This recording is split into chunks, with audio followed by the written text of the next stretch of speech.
नबी करीम अलैहिस्सलाम फरमाते हैं बंदा सारी जिंदगी जहन्नमियों वाले काम करता है, दोज़खियों वाले काम करता है, सजा वाले काम करता है, लेकिन जाते जाते ना कोई ऐसा जुमला बोल देता है आखिर में कि उसकी एक बात की वजह से ना अल्लाह उसके लिए जन्नत का फैसला फरमा देता है। वो मेरे भाई अल्लाह की अता से ज्यादा तो नहीं, उसके फजल से ज्यादा तो नहीं।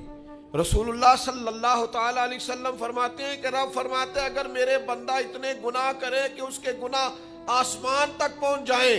या इतने गुनाह करे कि जमीन की तह तक पहुंच जाए, और फिर वो आके अपने करीम रब के हुजूर माफी मांगे सच्चे दिल से, तो अल्लाह फिर भी उसे माफ फरमा देगा। शर्त इतनी है कि तू आता ही नहीं,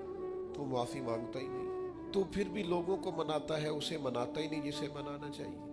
जिस करीम की बारगाह में जाना चाहिए, जहां से करम होना है, जहां से अताएं होनी है, उस तरफ मुतवज्जे नहीं होते।